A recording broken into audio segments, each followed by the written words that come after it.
clean, completely clean. What do you mean? You. That's what you're asking me for? Because that's the only way it's gonna happen. How are we gonna have a nice, healthy relationship if you're toxic? I won't have a relationship with you unless when I've been a great father to you. I smoked weed before you was born. I drank before you was born. Did a lot before you was born. No. You're in the If you're gonna put a condition on our relationship, well then I guess that's when you'll see me. So, DMX was invited to the show Fix My Life, a show on OWN, owned by Oprah Winfrey. And what happened there? You wouldn't have expected it. The lights were dim, the cameras were rolling, and there he was, DMX, like he already sensed something wasn't right. What was meant to be a moment of healing? Yeah, it was anything but that. I'm not intimidated by You gotta be intimidated, man. Stop running your mouth. What about today? I'm not even gonna have this debate, man. And y'all What about talk. today? You do that. And when his we'll talk. experience We'll today. talk when she stop running her mouth. Turns out, Oprah's team had something else in mind. They pulled a move straight out of a reality show playbook. They brought out his son, unannounced. No heads up, no warning, just boom, instant drama. And the worst part? It was all set up to break him down on camera. This is such a major What part. about today? Lady, shut up, man. No, you I'm don't- talking about. No, you listen, don't man. get to Listen, talk man. to me I'm like that.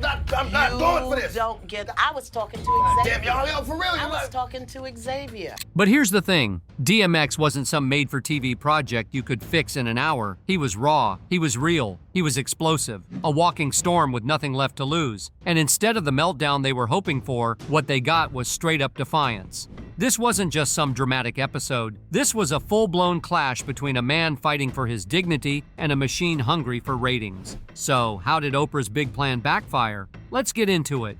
When DMX agreed to appear on Iyanla Fix My Life, it didn't look like a setup at first. The place had all the usual healing vibes, warm lights, soft music, that calm, cozy therapy feel. But behind that soothing facade was a plan, a setup, dressed in self-help clothing. Loving essence. What do you mean? Like, Loving essence. Why don't you sit down? And that's what we're gonna do. We're gonna talk now. I watched from this to here. You know, I just wanted to, teach you the stuff a father's supposed to teach his son. You know what I mean? And right there, sitting across from him, was Iyanla, calm, polished, hitting every note like a pro. Meanwhile, DMX showed up just as he always was, honest, hurting, and completely unfiltered. But from the jump, the power dynamic was off. She came in all spiritual, with the "I'm here to fix you" energy. DMX wasn't met with empathy. He was met with judgment and a camera waiting to catch him fall apart. Let's not forget this wasn't just Iyanla's doing. Oprah's name was all over that show. OWN needed something that would explode online. And what's more clickable than a troubled rapper getting confronted by his son moment? DMX later admitted he was misled. He thought he was going on the show to talk about reconnecting with his son, work through things, but instead, he walked right into an emotional ambush. Oh, he's here. Hey. And Iyanla didn't hold back. She asked him on national TV if he was high, and not in a "let me help you" kind of way. It was cold, blunt, like a cop doing an interrogation, not a healer guiding someone through pain. Like I'm telling you about. No. Are you high right now, man? What?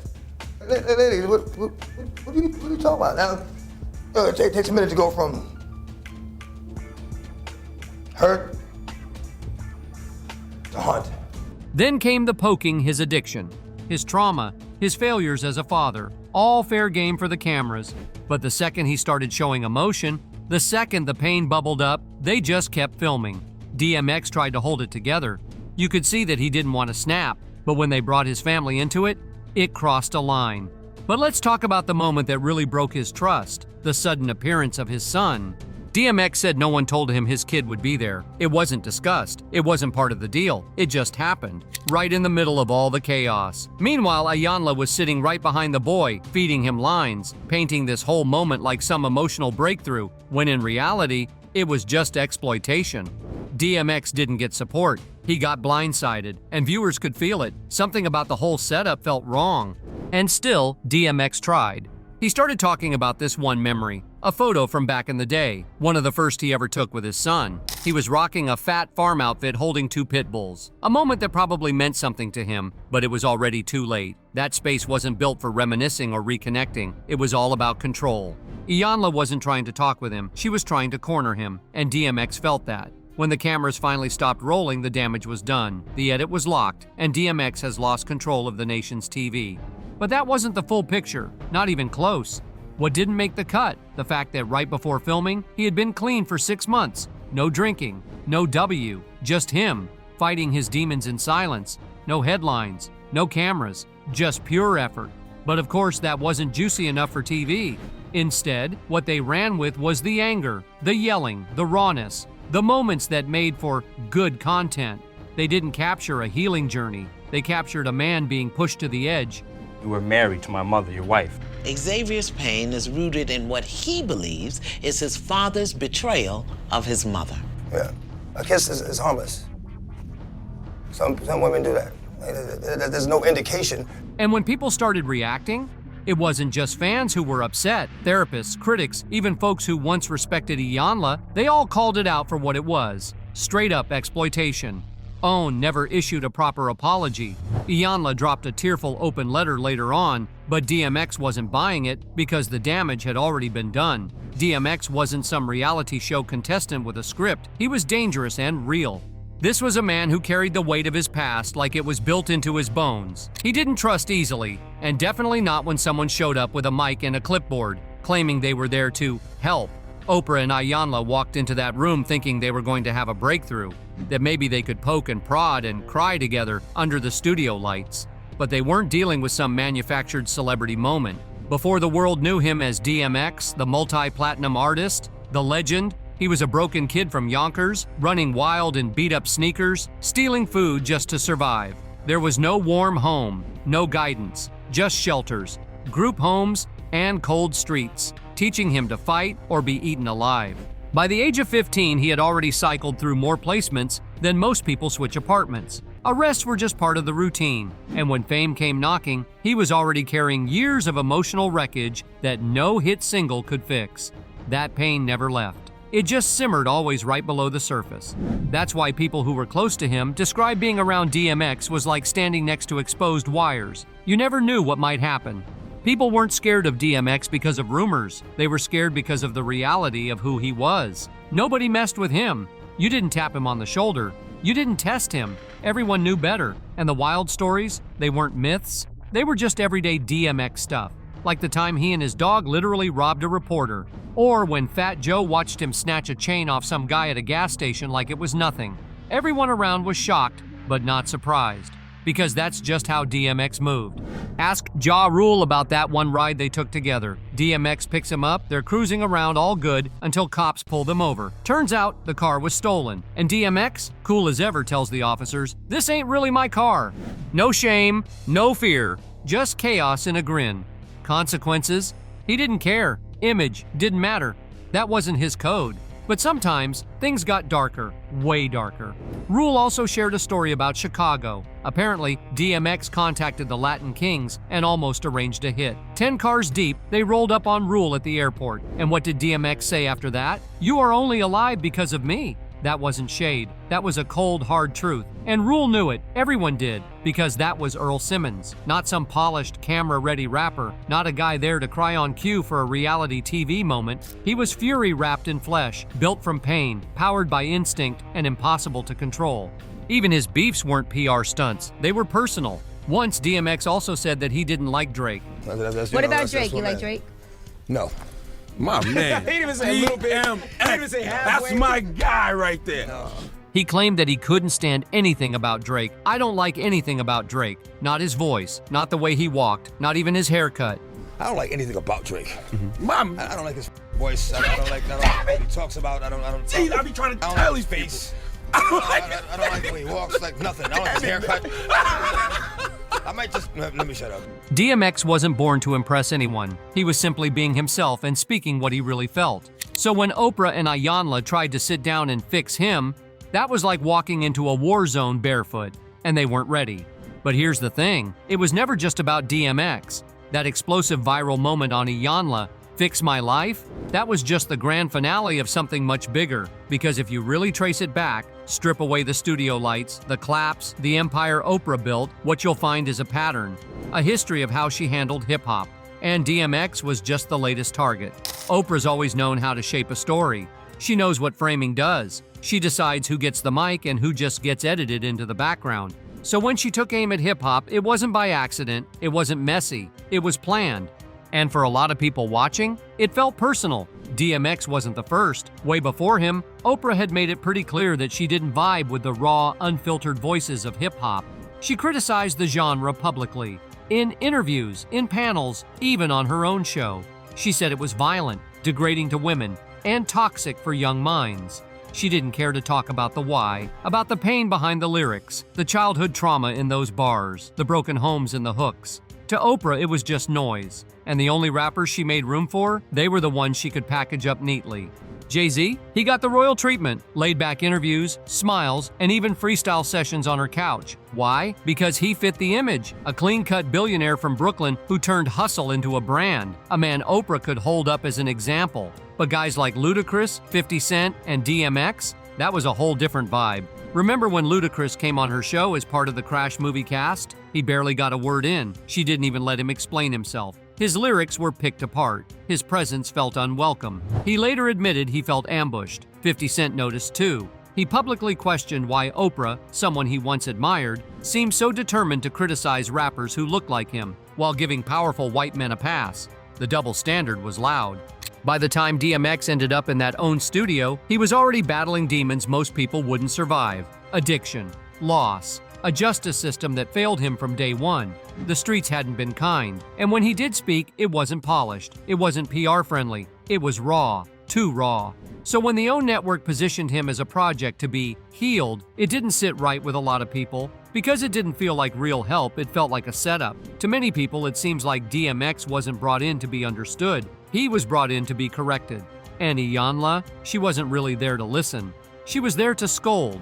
It was a theater uncomfortable, messy, and triggering theater. She kept pressing. He pushed back, and the headlines wrote themselves. DMX explodes on Iyanla. Another angry black man loses control, but anyone paying attention knew that wasn't healing. That was humiliation with good lighting. DMX was shown to the world as this angry, broken man, someone who didn't want to be helped. But let's pause for a second. Who was really telling that story? Because honestly, this wasn't about helping DMX. It was about turning him into everything Oprah's brand had built itself in. Opposition to chaos, lack of control, and rawness. DMX didn't fit her image. Her empire was built around transformation, but only the kind that looked clean, soft-spoken, and polished by the end. DMX didn't come polished. He didn't sugarcoat anything. He didn't say sorry for who he was. And in the world Oprah created, that made him a problem. Or worse, an example of what not to be. This is what people talk about when they mention respectability politics. That quiet pressure put on black people to always be calm, well-spoken, and twice as good just to be accepted. Oprah's world praised those who could play that game, the ones who could blend into the corporate crowd, speak with that TV-safe energy, and keep things spiritually balanced. But where did that leave people like DMX, the ones who were too real, too scarred, too loud, the ones who bled honesty, even when it made everyone uncomfortable? That's what made this whole thing sting, because this didn't feel like healing, it felt like a performance. Disrespected it, honored it, disrespected it. I'm tired of hearing that same sad story and saying, what's the real problem? Oprah didn't offer her platform to honor DMX's humanity. She used it to spotlight his pain, frame it under perfect lighting, and basically ask, what's wrong with him? Instead of ever asking, what happened to him? And when people pushed back, when they called out the way hip-hop was being misrepresented, they were told they were being too sensitive. But they weren't wrong, not even close. For many, it confirmed what they'd been thinking for a long time. This wasn't about redemption, it was about control, about deciding who's worth saving and who's just good for ratings. Even DMX knew exactly what was going on. After the show aired, he spoke out, and he didn't hold back. He said Iyanla went completely off script. She brought up traumas, including his dog addiction, that he had never agreed to discuss. And in all that mess, the shouting, the shaking hands, the fire behind his words, you could still see something real. DMX wasn't trying to be a victim. He just wanted to be seen as more than a headline. He was fighting to keep his dignity in a room that felt more like a courtroom than a safe space. And the people watching, they felt it. You could almost feel it through the screen, like the whole thing was just one wrong question away from completely blowing up. There was a moment when DMX stood up, his eyes lit with that signature intensity, and you could tell. He was either about to walk out, flip the table, or shut down altogether, but he didn't. Other artists spoke up too, people who had lived through the same kind of misrepresentation, the same media framing, and they didn't just call it a bad episode, they called it what it was, a betrayal. Here was a man who never hid from his struggle, who rapped openly about addiction, about loss, about fighting to survive, and now that honesty was being used against him for his views. One artist put it plainly, Oprah disrespected DMX, and a lot of people agreed, especially when the truth came out that DMX didn't even know his son would be there. That moment was completely hidden from him until the cameras were already rolling. To him, that was more than a surprise. It was a setup. No, it was not. No, it was supposed to be about anything with that do with them. Nothing with the kids. What about with sobriety? Was it supposed to do with No, sobriety? no. At one topic. Okay. So when your son comes out, what happens? She had on stage already by the time I got there. Viewers were furious. They saw it for what it was, exploiting a man's pain for drama. DMX described it clearly. I walk in, I see him, and that's the second day. Miss, I've been tricked. I ain't got time for it. I'm not with this. Even Ayanla admitted later that things went sideways. The whole tone of the episode, the shouting, the confrontation, it strayed far from what it was supposed to be. Instead of a healing conversation, it turned into something much darker. An uncomfortable tug of war between truth and entertainment. Some critics labeled DMX as ungrateful. They said he was being difficult, but anyone who's ever experienced betrayal could see it clearly in his expression. That wasn't a man having a meltdown. It was someone who had already been through the fire, simply trying to get through a conversation without being torn apart again. And for once, the internet didn't just consume the chaos for entertainment. People began asking the real question. Was this truly about helping DMX, or was it a carefully staged trap disguised as therapy? Because what was supposed to be a breakthrough turned into a breakdown. And in the midst of it all, DMX, through his anger and frustration, sent a message without even trying. He wasn't going to put on an act. He wasn't there to be molded into a version of himself that would make everyone else comfortable. And that's what struck the deepest chord. Because in the end, it wasn't DMX who was exposed, it was the show. They didn't reveal his flaw, they revealed their own. They tried to shame him, to use him as a lesson. But what they really did was pull the curtain back on themselves. What audiences witnessed wasn't redemption. It was character assassination, wrapped in therapeutic language and marketed as healing. But DMX didn't play along. And that's what unsettled them, because when someone like him refuses to bend, refuses to be boxed into a stereotype or reduced to a headline, it disrupts the entire production. In the end, DMX didn't take the fall. The real damage was done to the illusion of redemption TV. That's all for today, folks. Thanks for watching.